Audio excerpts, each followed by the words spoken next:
seems to be going.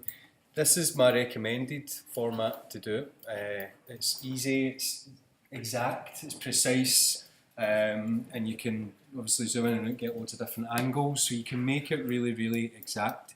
Now, if you've already started, or if you're using the online editor and you can't actually get access to this or load in this template that's there, just go on your own, okay? It's dead straightforward, and plenty of tutorials out there to show you. If you want to avoid this, then pen and paper, bird's eye view, but I need to know your measurements. I need you to tell me the exact things. It's got to be to scale as well, okay? It can't be like wee tiny live room, big massive control room, but you're telling me they're the same size on paper. It's not going to work like that. Okay, so the idea is that we've got this space, okay, a big empty space that we're going to move into. We've got our wee dude down here for scale, and the idea is you've got a sort of tradesman's entrance, and then you'll have a front door as well. Now, if you're feeling, you know, that you want to get right in about it over the next week, then you could build, you know, a live room and a control room, and then wee rehearsal rooms and a toilet and a reception and all that, whatever it is you feel, wee corridors between. But if you want to just use this space to build, you know, your own acoustic space within, then that's totally fine. So there's all these tools up here, and I'll only go through them as I'm kind of working them. I'm currently on the orbit tool. The shortcut is O, okay? And that means that I can move around and I can zoom in and out using the little mouse wheel on the mouse, okay? It can get a wee bit pernickety zooming in and out, especially start to build some rooms and some spaces, so just be mindful that, you know, there is a learning curve here, and just be as patient as you can with it. Okay, so just for the sake of easiness, I'm going to go from above. So if I do command in number 1, it always takes me back to my bird's eye view from the top, and then I can kind of see it from there. Now I've got my golden room ratios already here, okay, and the height that I'm going to go for is going to be 2.88 metres. That's a big room, big ceiling, okay, high ceiling. Now, if that's 2.88 the height, then I only have to multiply the width and the length and the depth by 2.88, and that'll give me the relative numbers. So now, obviously, they're all still related. What one do you think would be best to give me a decent size for my, say, my control room or my live room? C. I'd probably go for C for my live room and A for the control room. A because I would need the obviously control room a wee bit smaller, a bit more contained. C for the live room, big room, got loads and loads of space to work in there.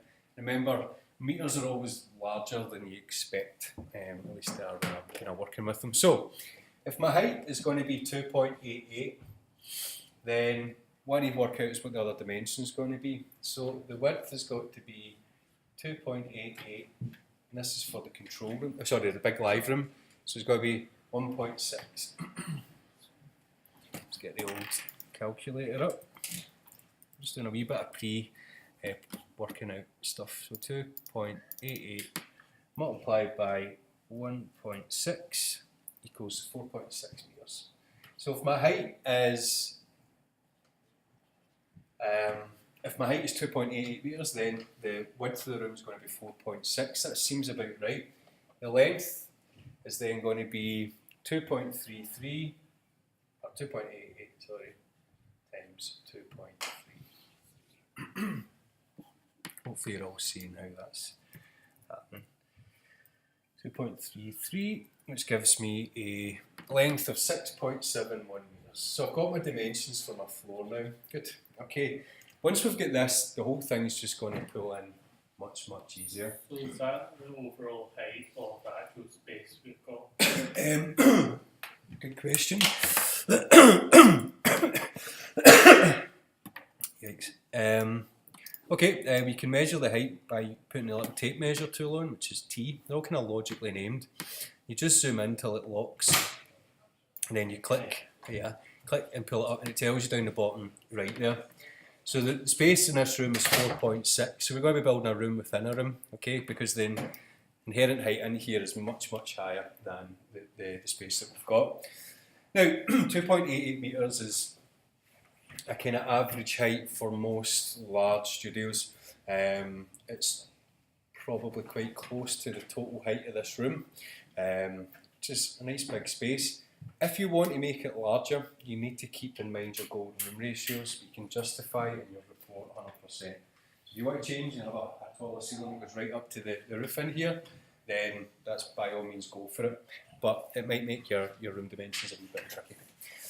Okay, again, you might just end up with a big massive room, which is also completely fine. So what I'm going to do is I'm going to draw a wee space in the middle of my room. Yep. So you can basically decide on any height you want and then just use the ratios to work your way around. Exactly, that's it. So this is conforming to that first golden room ratio here. This one here. Why do you like times them? Okay, so if I was just to use the height as 1 metre, then it would be 1 by 1.6 metres by 2.33. But I'm not using 1 metre, I'm actually going up to 2.88. So now I need to multiply the rest by 2.88 to give me the relative dimensions now. Okay, so we'll just batter on with this as we have it. Okay, so there's a few ways to do anything in these programs. I'm going to show you the kind of easiest way. So if I use R, it brings in my rectangle tool, but you'll notice there's a wee drop down menu and you can get access to your other little shapes in here. In case you want to go for a circle or whatever. I wouldn't recommend it, but there you go. And as you start to draw it out, you'll see in the bottom right here, you've got dimensions. So I can actually, as long as I just click and hold and don't move the mouse, I can just type in my dimensions here. So it's going to be my width and my length, so it'll be 4.61, and I put a wee comma to separate the dimensions, 6.71, and then it draws it in for me. So I now have my space, my room within the room, so to speak. So if I want to select that, I can move it around, but just be very mindful of this because you hit spacebar to put your select tool on, and you can hit M to move it once it's selected, but when you move it, sometimes it will drag the rest of the, if you've moved it, it's deselected it, selected something else, sometimes when you move it, actually it's as if it's glued to the floor under it and it all moves with it. Obviously it didn't do it there, thankfully. But now that I can select it, I can move it around and position it in the space. Okay, so I'll put it at the back here.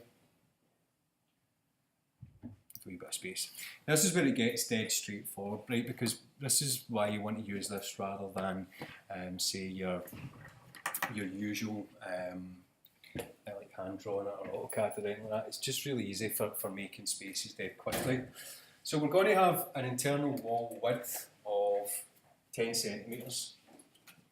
Okay, and if we've got any cavities between the walls, we're going to leave them at 4 centimetres. Okay, so what I want to do here is double insulate this wall, this room within a room. So I'm going to use this little tool, and the tool just basically allows me to expand. It's called offset. So if I click into this square, I can either make a square that's the exact same dimensions but smaller or larger, which means I can in there and create walls. I'm just going to show you what I mean. Obviously this isn't my preferred first software, so my explanations aren't quite as clear. But anyway, if I go to this offset tool, this one here, and I click into this shape, if I pull it in, you'll see that I've got the exact shape of the floor plan appearing in here. And if I just type in here 0.1 for 10 centimetres, then it now leaves an external wall. So I've made that room slightly bigger by 0.1. Just make sure you go outside it. 0.1, like that. Now this is effectively going to be my internal wall. But I want to have a wee cavity and then I want to double insulate it. So I'm going to do the same again. Take it out past here. And what was my cavity size? 4. 4, yep, so 0.04 in centimetres. Okay, and if I zoom right in here, you'll see that that's not quite worked. Oh, that's because it was inside. So what I'll do is I'll just click on, again, it can be quite pernickety. Shortcut for offset is F, and then just pull it out, 0.04, which is centimetres. 0.04.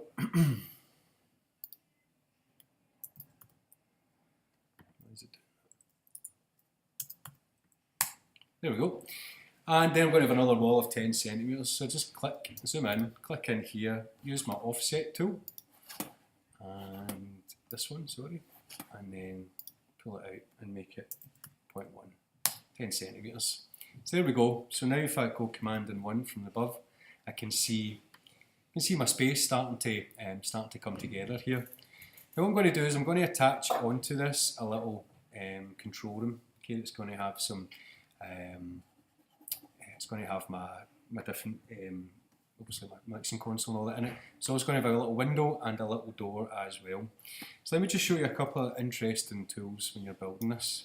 Once you isolate and you've got this solid sort of rectangular shape, if you use this little pull tool, you can actually drag a section up once you select it. It's been a long since I used these. Like that. What was the height? It was 2.88. 2.88 brings it all the way up. Do the same with the one inside. Instead of putting in 2.88, if I just take my mouse, hold it in and take it to a level that I want to match it with, like that, it will automatically take it up.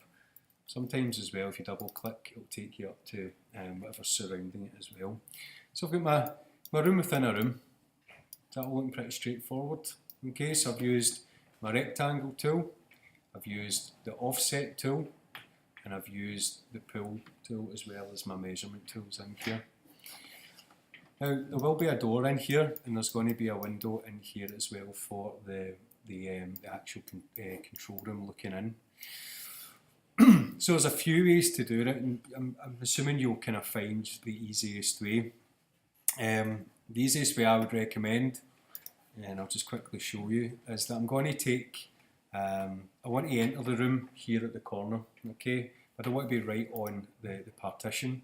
So I'm just going to measure 10 centimetres, 0.1, and you'll notice if I zoom in now, I've got a little break point at 10 centimetres whenever I set that up. Just take the wee ruler and put a guide in just by dragging that across. So now I know kind of roughly where my door's going to start. Doors are about 69 centimetres width in general, but a studio door you want to make a bit bigger because you'll have equipment to get in and out. So I'm going to double that up. I'm going to take it up to 138. So this is a big door with a couple of doors in it. So 138, 1.38 metres. You can see it's coming to here. Again, do another wee tape measure to do my guide. And this is the kind of fun part, but I think it's funny anyway.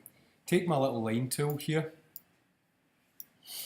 and just start to draw lines, locking them in where this guide is, like that. Again, there's loads of ways to do it. You watch videos, everyone's got their own technique. But now that I've created this little segment, if I go back to my push tool, I can bring that back down to the floor. Quite satisfying to do as well. And we're going to make a height of 2 metres for the door. So I'll put my orbit tool on just to come in. I'm going to zoom down a wee bit and put my tape measure tool on and bring it up to 2 metres too. There we go. So I can put a wee guide in, or I can just use the line tool because it will snap to it. So zoom in here, I'm going to do this. Again, if you see that green colour, it's showing you that it's straight. It might not look straight, but it's showing you that it's accurate and the dimensions are right. And I use my little pull tool, and I'm just going to bring these across. And that's me now got my wee doorway in there. You can use the eraser tool to get rid of any of these lines that you don't need, but be very careful with it, because sometimes if you remove something that is actually like a supporting wall or something like that, then you end up in a pure disaster area. Okay, for instance, if I do something like that, okay, you end up losing that whole face. Excuse me. So I've got my general space here. I know that I've got my golden room dimensions. Again, bring my eraser tool in, just rub it across. That's the kind of general vibe. And I've also got my windows going to go in here, but I'm going to leave that until I do my control room. Okay, I only need really a relatively small space next to it to mix. Okay, so if I go back to my golden room ratio, the height and the width are going to remain the same this time around, which would mean that the length is going to be the same as well. But just for easiness, to keep it mathematically related in here, I'm going to half the size of the length. So it's going to be 1 by 2.88 height by 4.61 metres, and then I'm going to half the length of it as well. Now this is technically okay to do as long as you keep that mathematically related. Okay, so it's going to be 2.88 multiplied by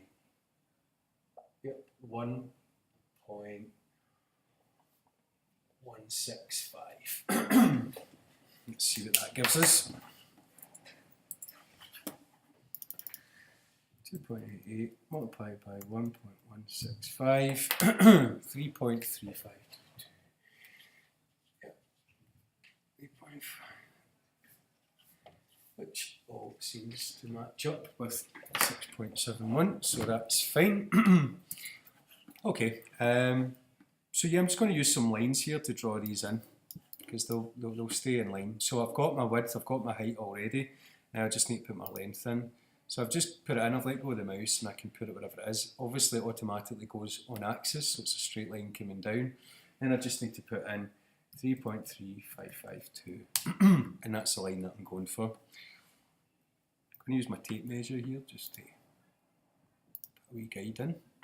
Orbit tool just to move around a wee bit. Line tool here just to grab these and then connect them together. Eraser tool with E to get rid of the guide, and that's me left with my space here. Okay, so what tool am I going to use then? Here, just to bring the walls in. Remember? Not quite pull. Pull's to do that expanding or the thing. It's called offset. That's it. And it's F, okay, is the plugin, the shortcut for it. F to offset. So the width of the wall was 10, so I'm going to do 0.1. Then there's going to be a 4 centimetre space, and then there's going to be another 10 centimetre internal wall. Then I use the push or pull tool to bring these up. Okay, here we go again. I'm just going to hit that so it brings them in on edge. And if I look down here, you can see that they're all looking good. Now, this is pretty useful. We've got a nice big thick wall, and then we've got these 2 internal walls here as well. So there's a lot of natural sort of insulation happening between the control room and the live room here, which is, you know, exactly what we're after. So what I'm going to do is I'm going to create one big massive thick wall in the middle there and attempt to create a window between them. I'm going to do it the exact same way I did the door. So I'm going to find the midpoint, which will automatically come up. If you just kind of hover along the line, it will lock eventually and tell you that there's a midpoint. I'm going to create a little guide. Sometimes the tape can be a wee bit of a...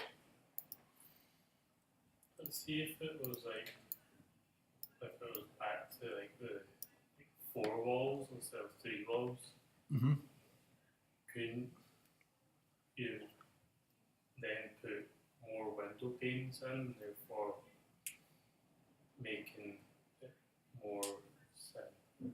Yeah, are you talking about keeping that 4 walls? Yeah, and then it would be more soundproof Mm-hmm. and Mm-hmm. the control room. Arguably, yeah. I mean, defo the double glazing, as we know, can be with For triple glazing. or triple glazing with, you know, like argon or these gases inside it are really good insulators. There's very few little particles, low pressure, sound can't really travel through. Yeah, absolutely. You could keep that in there. I don't think it's going to be a huge, significant difference.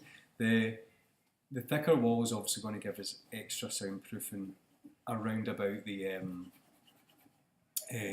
window, which is kind of ideal. And incidentally, it's the same width as the external walls here, which is good to keep things all sort of mathematically related. Anyway, what I'm going to do is just draw a wee line across here, take my tape measure. I'm just going to measure out an arbitrary length of a window. So I'm going to do a metre, so a 2 metre window, which is huge for a studio, but who cares, so let's go for it. 1 by 1. You may want to employ a more sort of academic approach, but for me, a 2 metre window in there, triple glazed, is going to be absolutely jamming. Okay, so what I want to do is just pull these walls down. Okay, it's probably the easiest way to do it. So I use my line tool and just now create little segments in here, like this, on the walls. If I put a line in that space between the gap, then it draws a new surface in there, so you need to be careful with how you draw these in. Let me get a slightly better angle. just to show you what's happening here. Okay, looks about right. I'm just going to clear these wee lines here.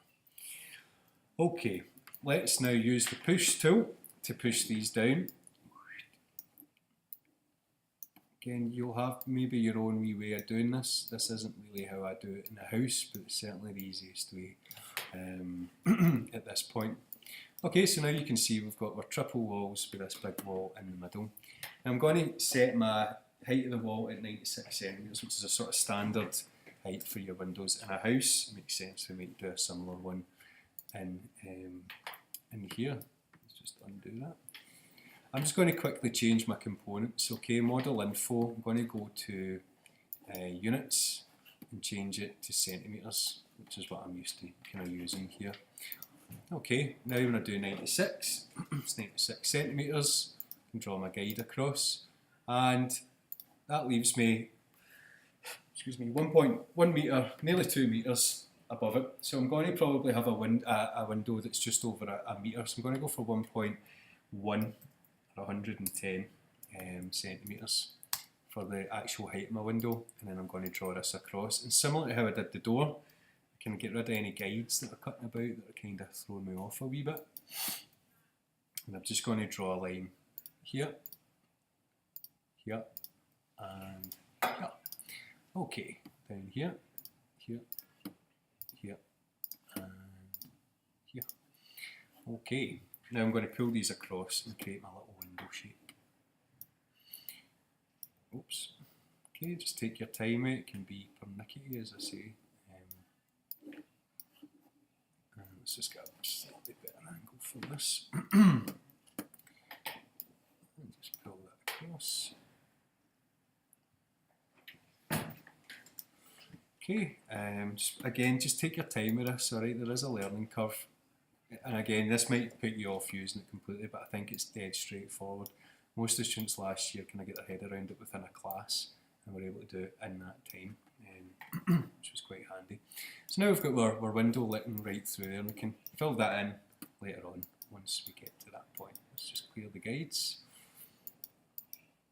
Just get rid of all these things. I know it might seem a wee bit OCD, but it's going to really make everything a lot easier moving forward. So now I've got my space, which is obviously, we know it's going to be as good at cutting down from natural degradation like standing waves, etc., as it possibly can be. Obviously I need a wee door here into the control room. So I'm going to put it opposite side. So just for a bit of symmetry, I brought it in by 10 centimetres here. Do the same here. Put my tape measure tool, bring it in by 10. Create my guide. Bring in my line tool using L. Join these up. And I don't need a big massive space in here. The idea is that the desk and all that are probably going to get put in, but you know, your desk as well as actually the footprint on it's quite small. It's quite skinny once you take it off its desk. You can usually fit it in these doors. So going to keep it as small as possible and put in at 68.6 centimetres, which is the kind of standard width for your doors. And do my wee line tool again. Let's just get through this as quickly as we can. Okay. Yep.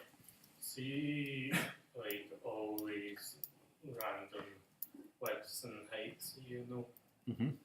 Can you put them like on Facebook? Yeah, I mean it's really only the height and then the door width.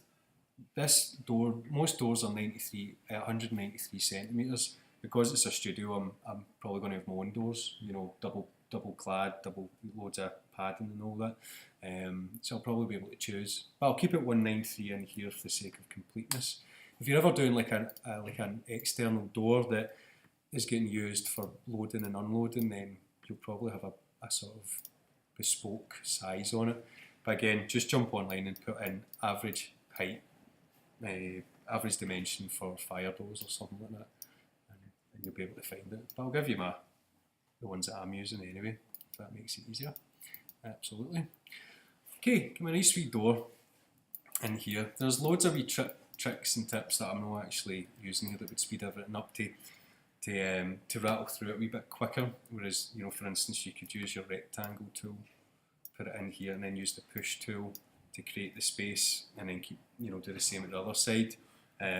But you run into loads of problems if you've got double insulated walls like this. Okay, so yeah, pretty much at this point where the structure of it is being created, and that is now looking good. So what would you recommend putting in this in terms of the shape of the room? Do you think there's anything we could add in just to kind of cut down on certain issues?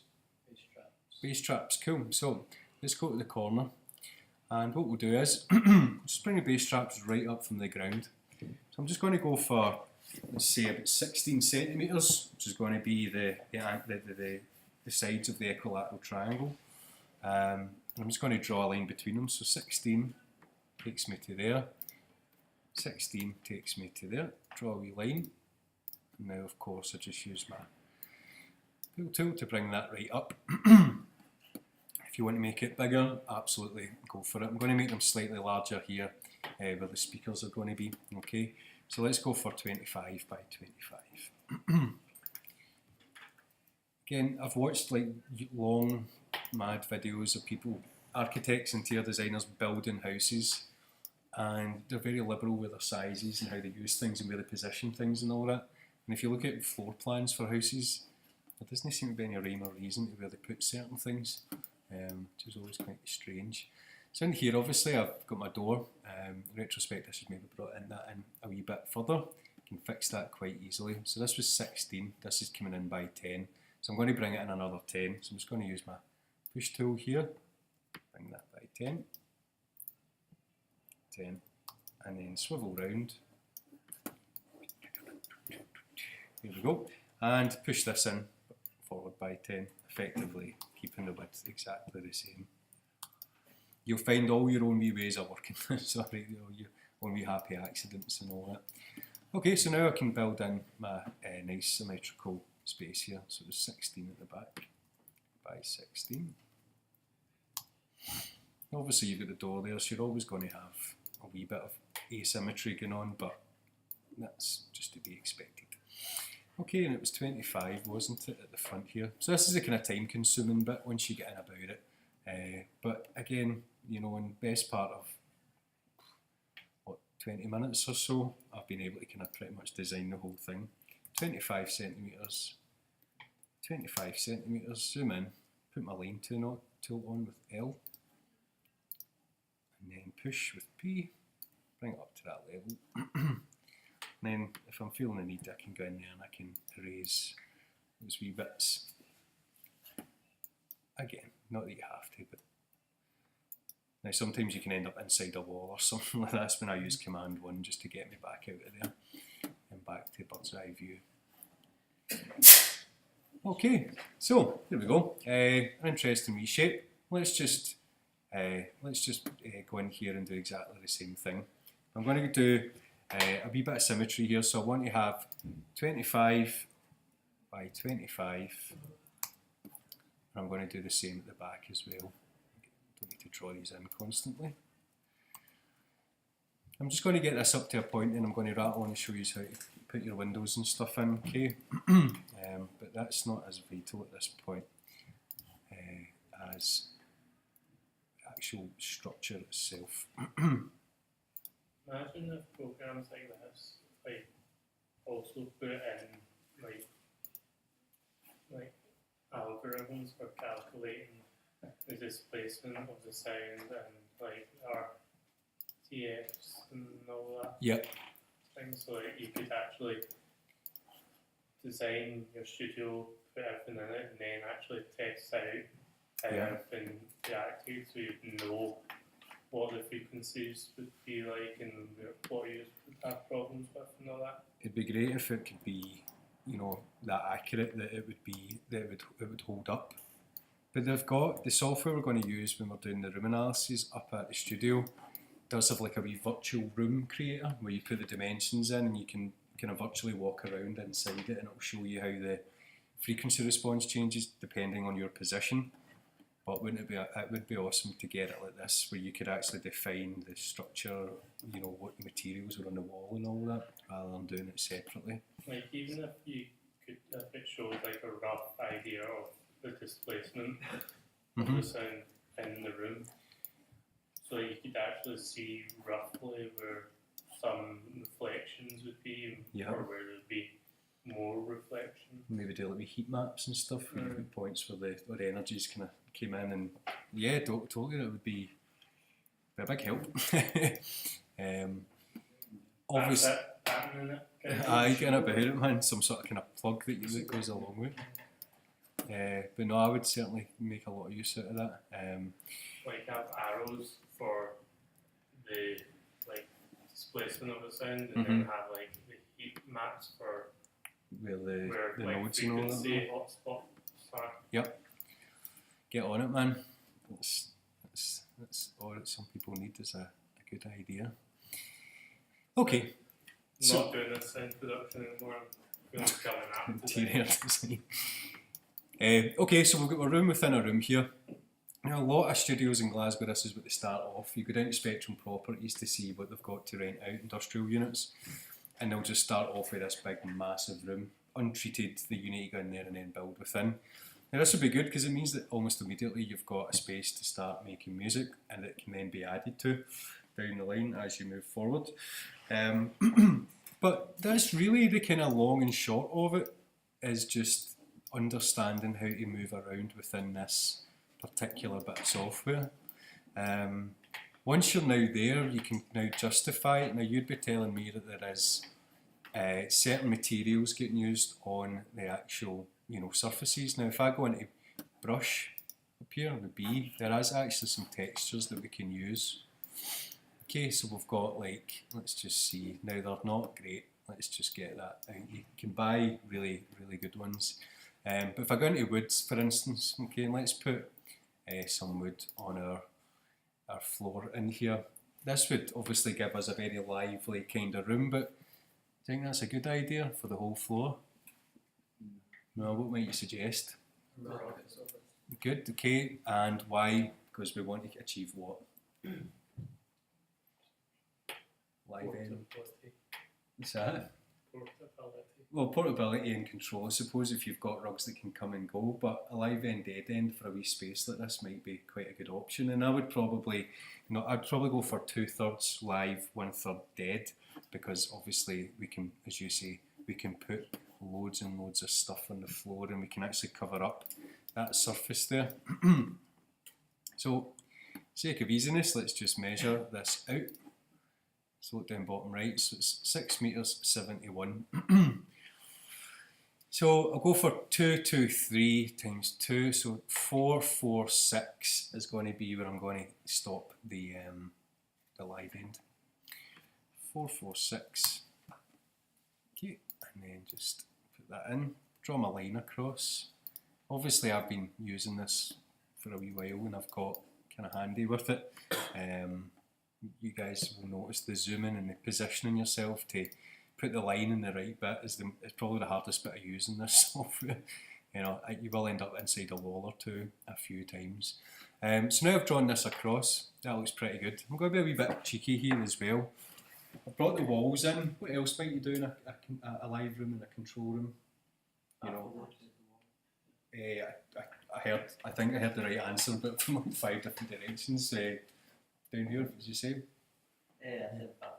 Baffle boards, yep, absolutely on the wall. Anybody talk about suspending? Yeah. That's it, absolutely. And the best way to do a room within a room is just to lift it up a wee bit. So if I get into my push tool here, I'm going to lift this floor in here by 10 centimetres. Okay, which you'll see if I go outside, it's been lifted. And I'm also going to lift the dead end up twice that, so I'm bringing it up 20 centimetres. So in that case, what about the ratio? Because the ratio, it means it's a little bit different. That's true. The ratio in there has changed definitely a little bit. That's a very good point, which I hadn't actually considered there. The ratio has changed by, I'd say it's negligible. It's only 20 centimetres or so, but you're absolutely right. We've modified the dimensions here. we could accidentally add in little artifacts into the audio. What we could do to keep things the same would be just pull With these saving. up. Just pull it up by 20 centimeters because we've got a couple of meters to play with Yeah. in here. But absolutely. So yeah, if you're talking about your dimensions later on, you might want to discuss something like that. In here, what I'm going to do is just go into carpet, fabrics, all that sort of stuff, and this sort of greyish fabric there. Zoom in, paint that as well. So there's my effective dead end, if you will. So you can then spend ages drawing, making doors and retractable things and all that. But for a wee space like this, having that sort of control over it's going to actually work. Yep. Is there a chance, for example, if you, Mhm. you create a acoustic diffuser, let's say like that. Is there a chance once you create it on the one of the surfaces, you can copy that? Absolutely. Let me show you how to do it because there's a really long way to do it, which I did for years or for months, and then there's a really quick way of doing it, which I'll show you. But what we want to effectively do is create a component, a standalone component inside here that we can move and duplicate and move around and all that. Yep. Right, so what side would the performer be on? What do you mean? What performer? Like, someone's in recording, would Yep. they be positioned on the live end or the dead end?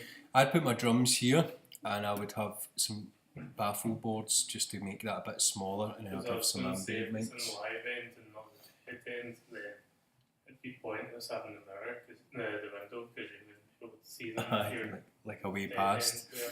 There's a good line of sight here, and there's a nice big window, so it should be okay. You've got talk back anyway. But obviously, for doing any string instruments vocals, you'd put them in the kind of brighter live end. So what we'll do is we'll just create some diffusers that can be used. Right, Ali? Some diffusers that can be used in both of these rooms.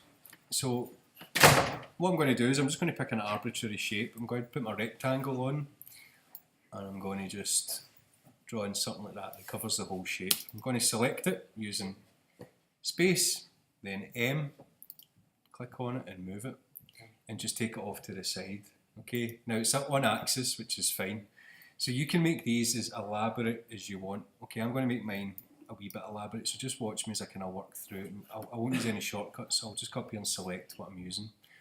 So I want it to be about 6 centimetres thick. So first thing I'm going to do is use the little pull tool, up here, and then just drag it out by 6 centimetres. Okay, which makes a bit of sense.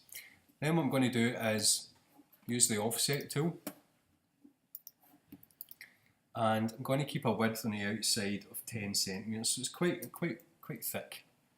And I'm going to use the push tool up here again, and if I just push this through like that, it then, once it gets to the back face, it deletes that space. So if I go round to the back here, then I've got this. So you've got the frame.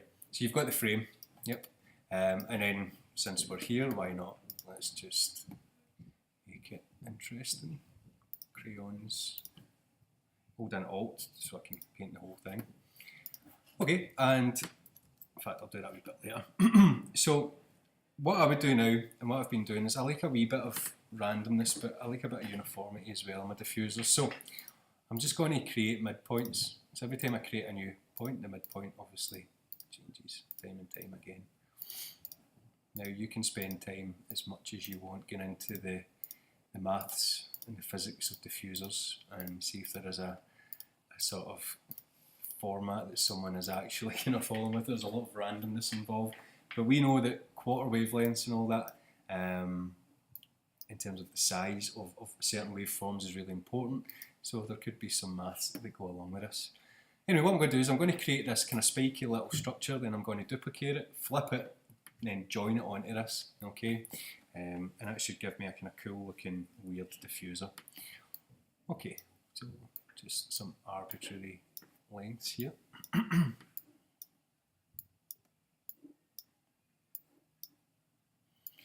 Dun, dun, dun, dun, dun. Obviously not paying too much attention to the whole the maths of it. Okay, I've got a cool kind of city looking diffuser here as well. If you're into the whole function form. So 2 towers. here we go. Select this.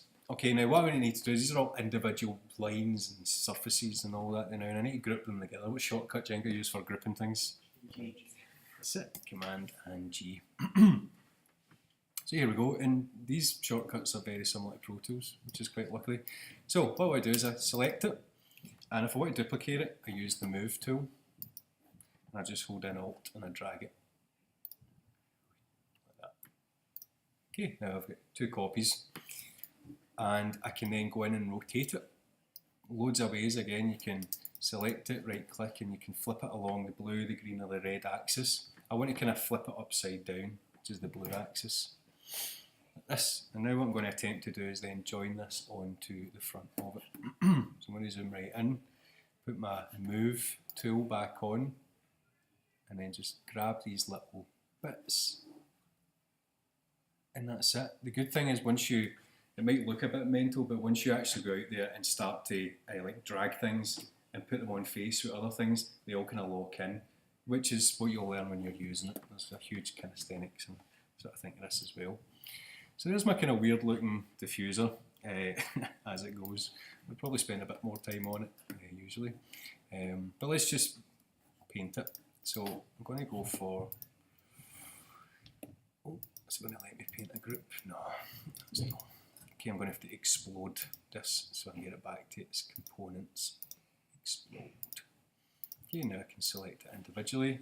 B for brush, so I can.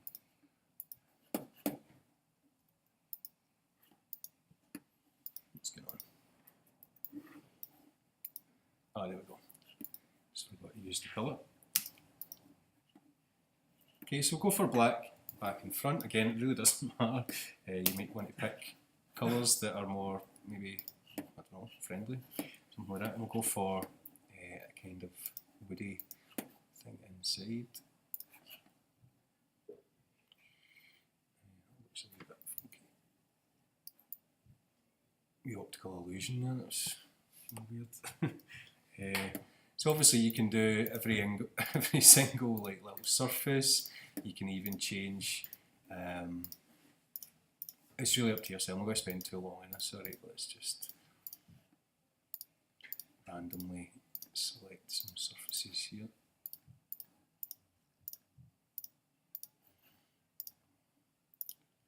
That's mental. 2 seconds, folks, just bear with me.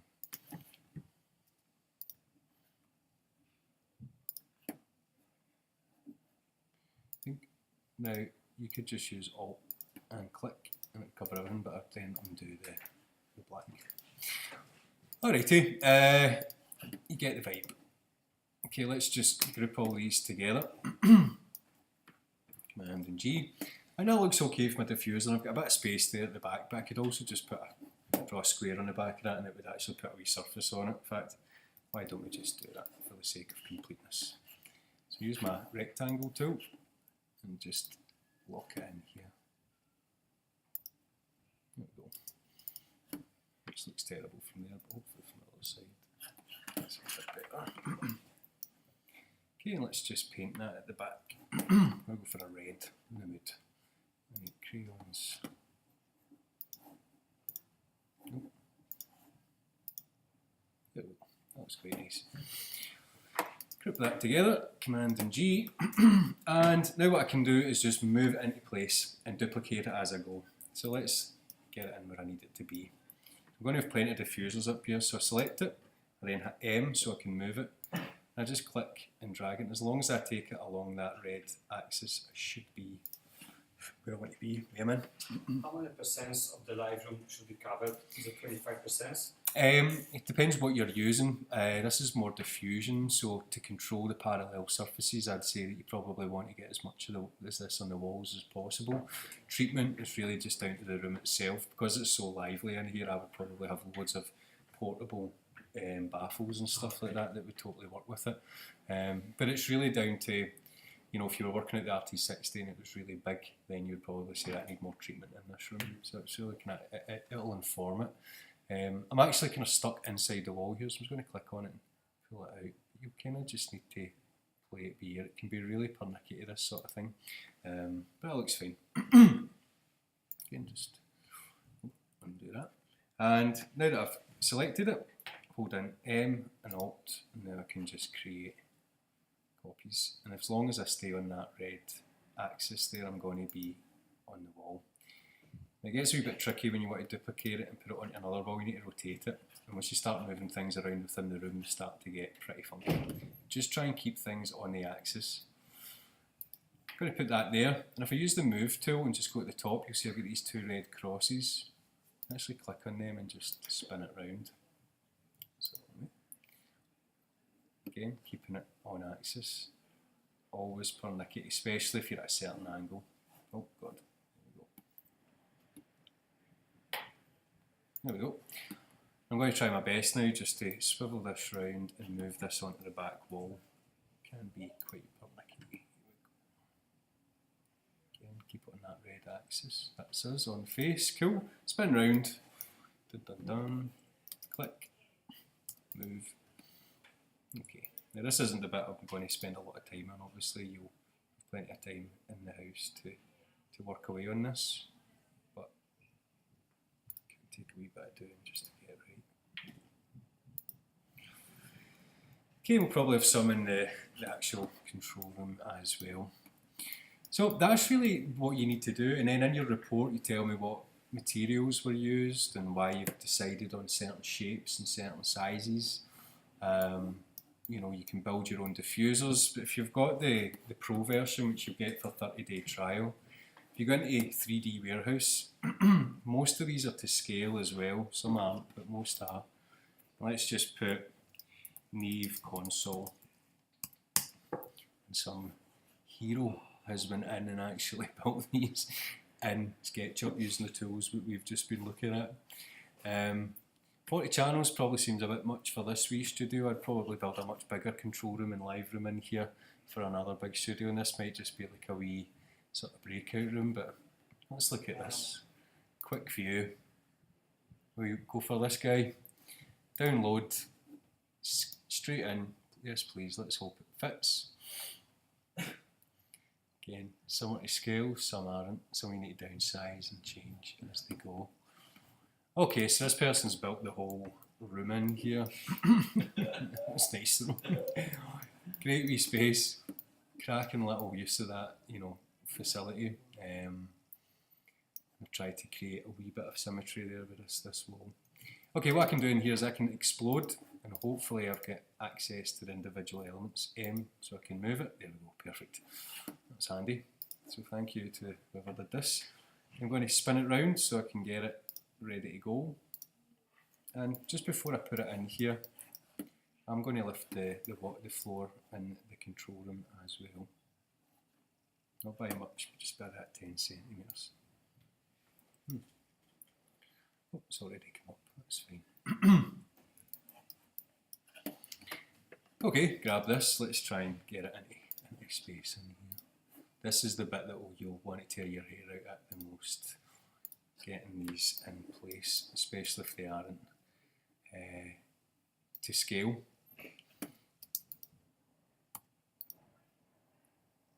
So I'm just looking at the bottom there until it seems to disappear. That's fine, that's it locked in, perfect. Go from above, Command in 1, make sure nothing's in a wall. And that looks pretty good. Now, any issues there, can you imagine? With the speakers? Not a bit close to the wall. Aye, very close. And obviously, we've got this big mirror behind it, so there's going to be quite a lot of high-end reflections coming back as well. I don't think it's centred. Aye, it doesn't look quite right either, yep. As I say, if you've got OCD, you could get absolutely lost in this, so I do. But yeah, those are the kind of things that really bug me. Plus, of course, symmetry is obviously massively important. So they are thereabouts. Again, I'm not going to get bogged down in the details too much. Now that's one issue here, and if you again justify it, you'd say there's an issue in this live room and the control room, in that the speakers are quite close together, quite close to the wall, and got a mirror behind them, which is going to change the frequency response of them. So a couple of obvious solutions here. Let's see if we can explode this. Yes, we've got individual control of our speakers at the back, so let's kind of move them. See if we can move them round to about here, maybe, if that makes sense. Again, just click on it, explode. Amazing. Oh, no. So you click on it, then M to move it. Weird thing when you've got M to move it, you don't need to click on that. You can click on it anywhere just to move it around if you feel it's a wee bit, you can't get into it. Do the same here. Is it white? Not quite right now. Sub. Sub before. Here we go. So, select. Again, this is the bit that took me the longest to kind of get my head around. But you know that there's axes, so as long as you just stick your mouse onto one of the axes, in this case the blue one, we're jamming. And green coming in. It's kind of similar to the setup I've got in the house. And then you can rotate around as well, bring these in a little bit.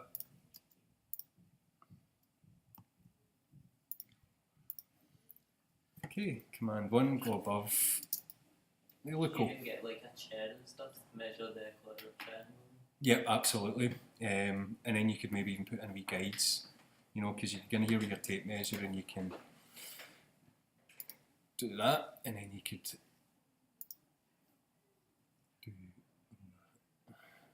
for it to be equal that one. It's a weird angle, man. It just doesn't look right at all. Tape measure, yeah. So you can effectively put lines in and you can position it, so this would be your ideal listening position. That would then maybe determine the fact that a small room like this is going to give you significant issues. What I would maybe suggest if I was moving into a room, the temptation to have everything around about that window would be there, but sonically it might sound better if it's pivoted round, brought out from the end wall a little bit with a bit of space. Equilateral triangles easier to get. Speakers can tuck in behind it. You can probably put about 1.5 to 2 feet between the wall and the speakers as well. So that's the thing that the 3D Warehouse gets, the Pro version of SketchUp gets you. You won't get it just on the online version, but all the tools to make the space and make all your things, then you absolutely will.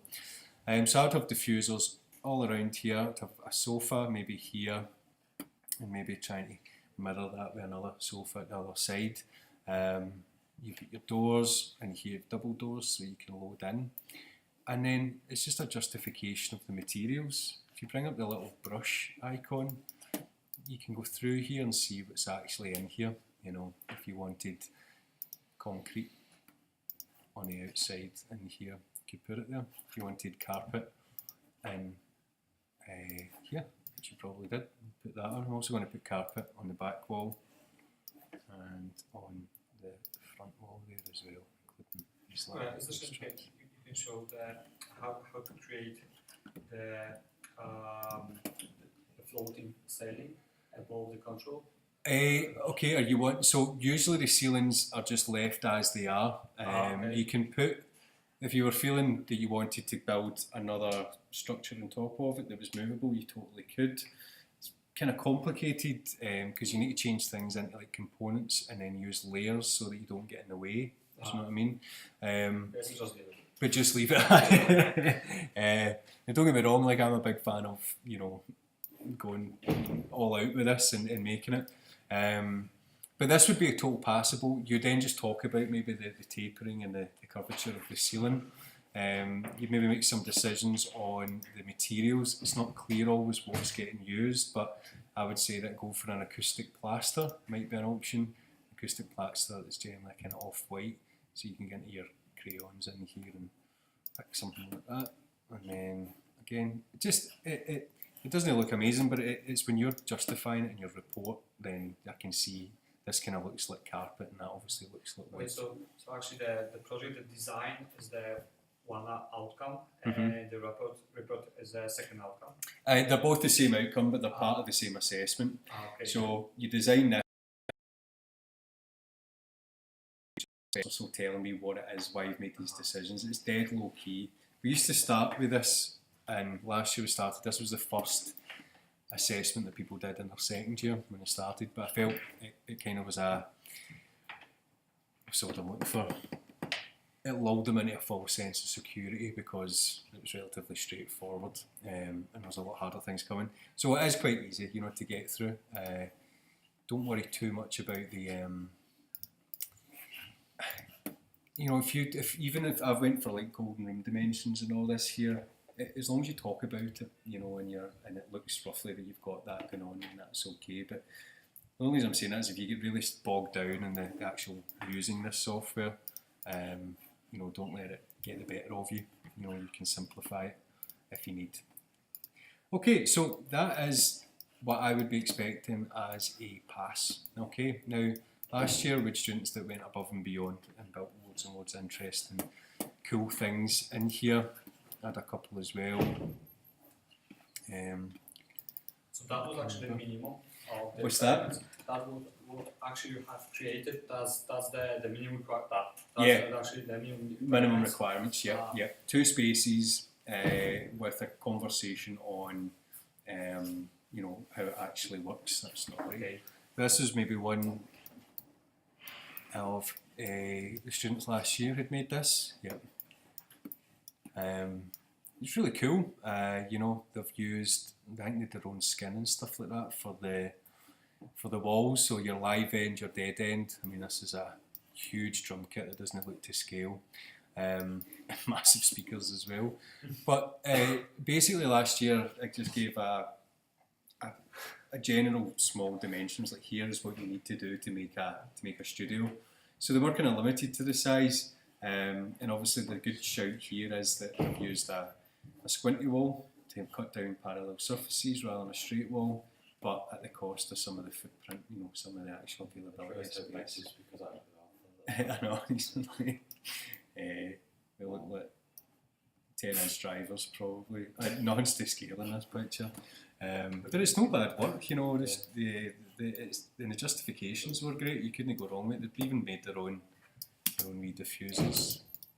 Aye, their own components and stuff. So very cool.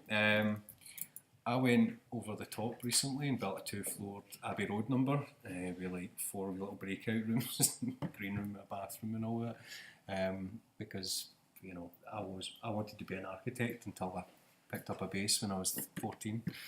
Every choice I made at school was be an architect, and so now I can mix both of those worlds. There's a kind of more extravagant version, kind of half finished within that space. Star Trek top spaceship thing going on here. Big communal area. Some baths, some toilets. You know, nothing I can really been fleshed out. Really big toilets. You know, but it just shows you how you can use the space, and even once you get into the space, you know, you can partition it into 4 little bits of influence. So you'll have one big massive room, and then you'll maybe have a wee control room, and then some, I don't know, wee toilets and stuff like that. It really is. But anyway, last year I was really, with the people I've seen, like, with the students saying, like, this is a complex, like I want it to work, so you need to think about like green room, toilet facilities, storage, access, all that sort of stuff. And it really was total overkill for everyone. And all I need now is just 2 spaces. However, if you want to build a complex and think about it inside this space, then I would 100% wholeheartedly love to see that. Okay, but that's all I really need is just this little thing that you're working on. Okay, I think that's really it. You don't need to fill the walls, the windows in, but if you want either, I'll show you how I do the window. Okay, I'd close the space off first of all, like that. Okay, and it creates a little rectangle. I select it, and I use the move. This is what I was talking about. Sometimes when you connect these things, they glue to the rest of the surfaces. Oh, sorry. Yeah. So Alt and drag. So I take this out, I click on that and delete it. Just get rid of that face that appeared. Now I want to create a solid window that goes all the way through. So I'm going to create a frame that's kind of hollow that will slot in there and I can seat the window inside it. Again, however, to whatever degree you want to take this is completely up to yourself. But let's measure the width right through.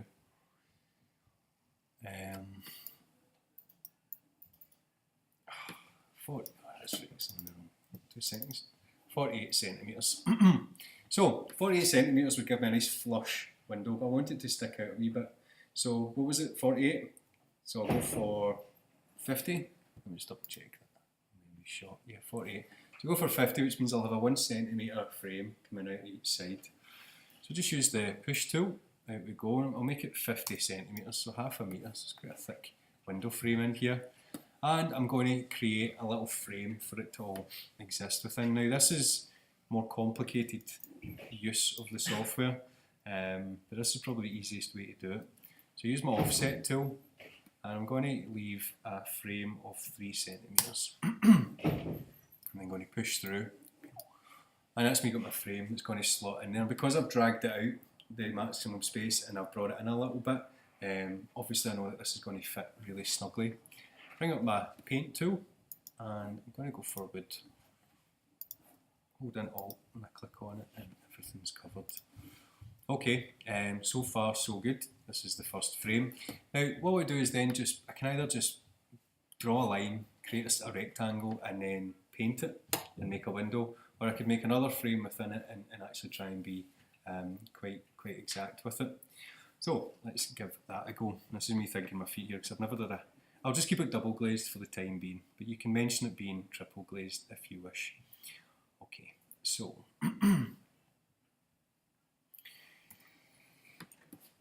oh yeah, right, so basically the way I would do it is I would measure in a little amount. So I want my windows as well to be slanted. It's good for reflections. So I'm going to come in 6 centimetres and I'm going to draw a line from there up to here. Draw that line straight across, spin it around, bring that line up here. Good. And what we see is that this now creates a face there. If I get into my brush tool and I go to colours or crayons or anything, I can change the opacity of the surface that I've basically coloured in, which makes it go see-through. So if I go to colours and I'll click on this one, and I'll put the opacity down to 40%. Like that, we now have our first pane of the window in there. Now you could make it a thickness, but you'll be running into a world of pain, so just keep it as sort of one thing as it goes. What we'll do is we'll try and throw in a middle sort of vertical slat here if we can. So what we think. So I'm going to go from the midpoint to the midpoint. So a line from here up to here, down, and spin it around. Again, you will get frustrated with the kind of general operation of that little orbit tool to move things around, but you'll get it quite quickly.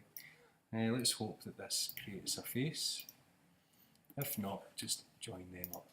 And then B, paste that in. Okay, and at this side we're going to come in 6 centimetres again. That looks pretty good, and up we come.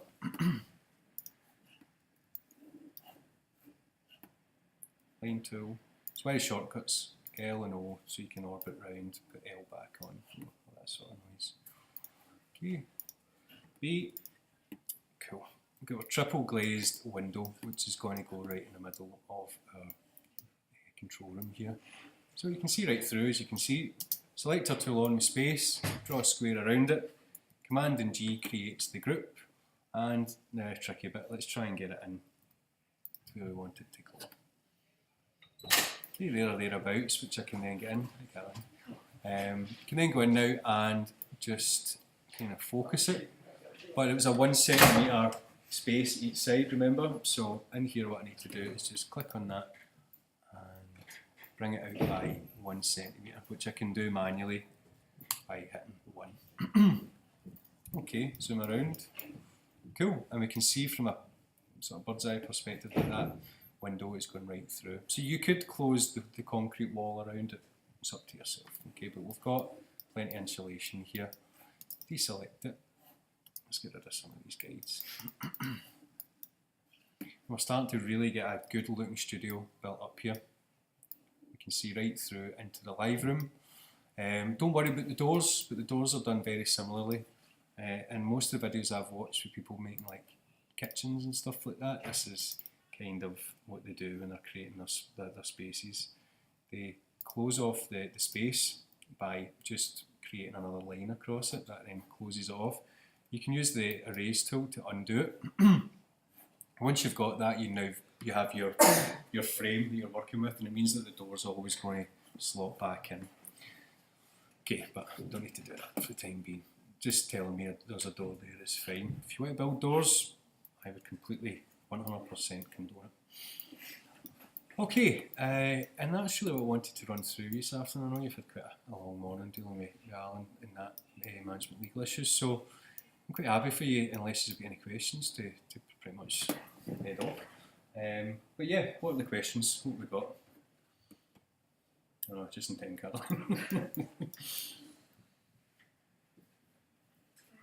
It's really once you get in about the software, you really notice the. I feel like the first time I used like Reaper or something like that. Yeah. Like watching you do this. Totally.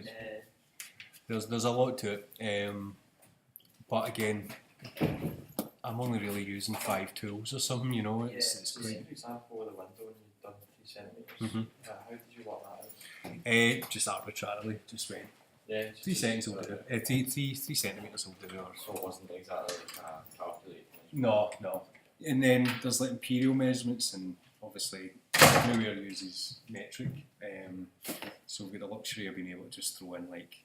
I think I can see the point of using imperial when you're doing things, because everything's very exact in inches and all that. But metric systems should have a higher resolution.